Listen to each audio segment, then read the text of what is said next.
କର୍ମାଭ୍ୟାସ, ଖାଦ୍ୟାଭ୍ୟାସ, ଈଶ୍ୱର ବିଶ୍ୱାସ, ସାମାଜିକ ଚଳଣି ଇଏ ହେଉଛି ଦେଶରେ କେବଳ ଓଡ଼ିଶା ପାଇଁ ସ୍ୱତନ୍ତ୍ର।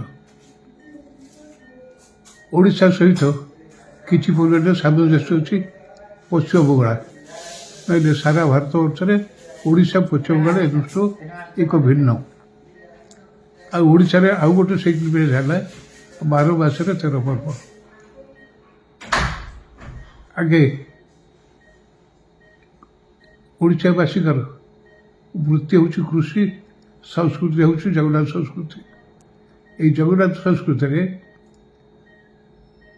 ଚାଷୀମାନେ ଅନାଦି କାଳରୁ ଯେତେବେଳେ ଆଦିବାସୀମାନେ ଚାଷୀ ଆରମ୍ଭ କଲେ, ଧାନ ଚାଷର ଜନ୍ମସ୍ଥାନ ହେଉଛି ଓଡ଼ିଶା। ତ ଆଦିବାସୀମାନେ ଯେତେବେଳେ କୋରାପୁଟ ନବରଙ୍ଗପୁର ଅଞ୍ଚଳରେ ଜଙ୍ଗଲରୁ ଧାନ ଗଛକୁ ପାଇଲେ ଏବଂ ତାକୁ ବଢ଼ିକି ଦେଖିଲେ ସୁସ୍ୱାଦୁ ଲାଗୁଛି, ସେଇଦିନୁ ଚାଷ ହେଲା ପୁଣି ଚାଷ।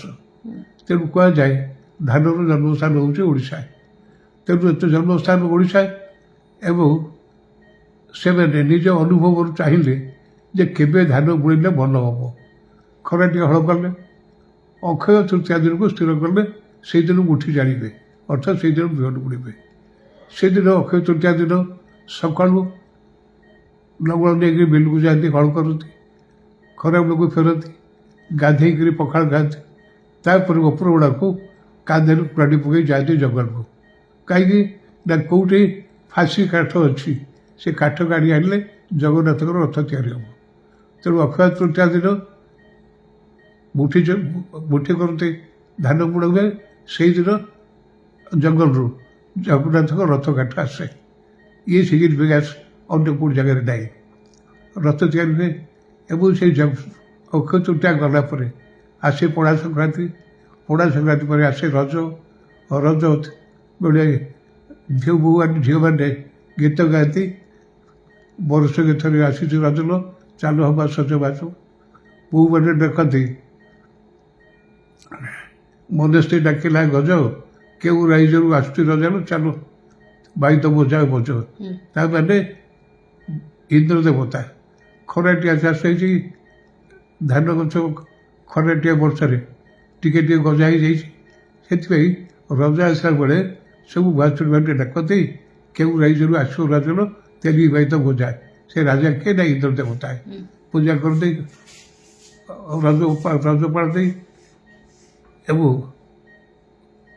ଭୂମି ପୂଜା ହୁଏ। ବର୍ଷା ହେଇଯାଏ, ବର୍ଷା ହେଲେ ଧାନ ଗଛ ବଢ଼ିଯାଏ। ଯେତେବେଳେ ଗହ୍ମାପୁନେଇ ହେବ ସେତେବେଳକୁ ଧାନ ବେଉଷଣ ସାରିଥିବ। ଗହ୍ମାପୁନେଇ ଦିନ ଚାଷୀ ଲଙ୍ଗଳ ଧୋଇକରି ସଜାଡ଼ି ରଖିବ, ବଳଦକୁ ଧୋଇ ଗାଧେଇ ଦେବ, ତା ମୁଣ୍ଡରେ ରଙ୍ଗ ଲଗାଇବ ଏବଂ କୁଲା ଦେହରେ ଏଣ୍ଡୁରି ପିଠା ଖାଇକି ଦେଇ ବଳଦକୁ ପୂଜା କରିବ। ଗହ୍ମାପୁନେଇ ହେଉଛି ଜଗନ୍ନାଥଙ୍କ ବଡ଼ ଭାଇ ବଳରାମଙ୍କ ଜନ୍ମଦିନ। ତାପରେ ପଣା ସଂକ୍ରାନ୍ତି ଆସିବ। ବୋହୂ ଭୁଆସୁଣୀମାନେ ଆନନ୍ଦରେ ବୁଲିକରି ଯେମିତି ସାଧାରଣ ଭାବରେ ଗୋଟେ ଆମର ପରିବାରରେ ନୂଆ ବୋହୂଟି ଆସିଛି ବାହା ହେଇକରି, ସେମିତି ଗର୍ଭବତୀ ହେଇଗଲା, ଶାଶୁ ଗୋଡ଼ ତଳେ ଯାଆନ୍ତି, ସେ ବୁଲିକରି ବ୍ରାହ୍ମୀ ଶାଗ ଯୋଗାଡ଼ କରେ, ତାକୁ ବୋହୂକୁ ଖାଇବାକୁ ଦେଲେ ତାର ନାତିକି ନାତୁଣୀ ବୁଦ୍ଧିଆ ହେବେ, ଭଲ ଖାଦ୍ୟ ଦିଏ, କିନ୍ତୁ ବୋହୂ ନଥିବ ଭଲ ହେଲେ ଯେମିତି କରନ୍ତି। ସେମିତି ଧାନ ଗଛ ଯେତେବେଳେ ଥୋଡ଼ ହେଇଯାଏ, ଗାଁର ବୋହୂମାନେ ଭୁଆସୁଣୀମାନେ ଲକ୍ଷ୍ମୀ ଠାକୁରାଣୀ ପୂଜା କରନ୍ତି।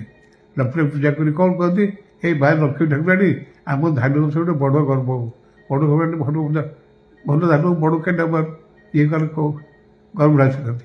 ତାପରେ ଆସିବ କୁମାର ପୂର୍ଣ୍ଣିମା। କୁମାର ପୂର୍ଣ୍ଣିମା ରଡ଼ି ଫୁଲ ପୁଣି ଜହ୍ନ ପଡ଼ିଥିବ। ସେତେବେଳେ ଗାଁର ଅରୁଣା ଝିଅମାନେ ସନ୍ଧ୍ୟାବେଳେ କାଦୁଛନ୍ତି, ଫୁଲ ଗୌଡ଼ ଗିଣି ଗୀତ ଗାଉଥିବେ ଏବଂ ରଡ଼ି ଫୁଲ ପୁଣି ଜହ୍ନ ପଡ଼ିଥିବ। ମନେ ମନେ ଚନ୍ଦ୍ରକୁ ଡାକୁଥିବେ, ଜହ୍ନ ବାବୁ ତୋରି ଭଳିଆ ଗୋଟେ ସୁନ୍ଦର ବର ଆମକୁ ଦେ। ଏବଂ ବିଆଳି ଧାନ ପଟା ସରିଥିବ, ବାଟରେ ଖଳା ଶୁଖି ନଥିବ, ଦାଣ୍ଡରେ ବେଗଳା ପକାଇ ସେ କୁଟା ଗଦା ବୁଣା ହେଇଥିବ। ଝିଅମାନେ ଯେତେବେଳେ ଖେଳିବେ, ଫୁଲ ଗୌଡ଼ ଗୀତ ଗାଇବେ, ଗାଁର ପୁଅମାନେ କ'ଣ କରିବେ, ସେ କୁଟାକୁ ନିଜ ଦେହରେ ବୋଡ଼ି ହେଇକି ବାନ୍ଧିକରି ପାଳ ଭୂତ ହେଇକରି ତାକୁ ଡରେଇବେ। ବିଲଣ ଭାଇ ଭଉଣୀଙ୍କ ସମ୍ପର୍କ। ତାପରେ କୁମାର ପୂର୍ଣ୍ଣିମା ଆସିବ, ଡଙ୍ଗା ଭାସିବ, ଆକାଶ ହୋଇ ଗାଇବେ ଏବଂ ପୂର୍ବପୁରୁଷକୁ ସ୍ମରଣ କରିବେ। ସେ ଗଲା କାର୍ତ୍ତିକ ପୂର୍ଣ୍ଣିମା। ମାର୍ଗଶିର ଆସିଲେ, ମାର୍ଗଶିର ମାସ, କାର୍ତ୍ତିକ ମାସ ହେଉଛି ଧର୍ମ ମାସ।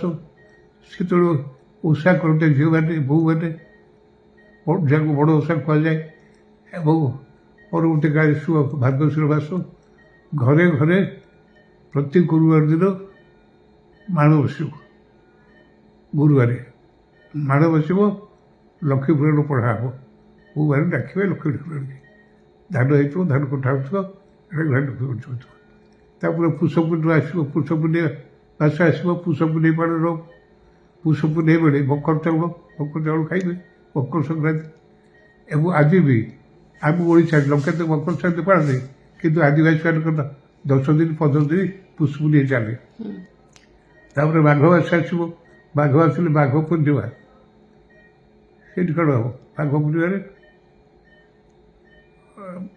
ଅମାବାସ୍ୟାରେ ଜାଗର ହେବ। ଜାଗର ପରେ ପୂର୍ଣ୍ଣିମା ଆସିବ। ମାଘ ପୂର୍ଣ୍ଣିମା ଅଗ୍ନି ଦେବତାଙ୍କୁ ପୂଜା ହେବ। ବଡ଼ ଘର ହଉ, ଗରିବ ଘର ହଉ, କେଉଁଠି ବିଡ଼ାଇ ଛଡ଼, କେଉଁଠି ଗୋଛାଇ ଛଡ଼ ନେଇକରି ଗାଁରେ ଏକାଠି ଗୋଟେ ଜାଗାରେ ପକାଇବେ। ଅଗ୍ନି ସଂଯୋଗ କରି ଅଗ୍ନି ଲଗାଇବ, ଅଗ୍ନି ଜଳିବ। ଅଗ୍ନି ଯେତେବେଳେ ସବୁଆଡ଼େ ସବୁ ଗାଁରେ ଜଳିବ, ସେତେବେଳେ ଆକାଶରେ ଯେଉଁ କୀଟ ପତଙ୍ଗ ସବୁ ବନ୍ଧୁ ଆକାଶରେ ନିର୍ମଳ ହେଇଯିବ। ଏବଂ ଏକଥା ଅଛି ଯେ ଜଳୁଥିବା ଅଗ୍ନିରେ ବାଡ଼ିରେ ଫଳିଥିବା ବାଇଗଣ ପୋଡ଼ିକରି ଖାଇଲେ ଦେହରେ କୃମି ରୋଗ ହେବ ନାହିଁ। ତାପରେ ଆସିବ ଫଗୁଣ ମାସ। ଫଗୁ ଖେଳିବେ। ଫଗୁ ଖେଳିବାର ଅବିର ବୋଳି ହେବେ। ଅବିର ବୋଳିବାର ଉଦ୍ଦେଶ୍ୟ ହେଉଛି ଯେ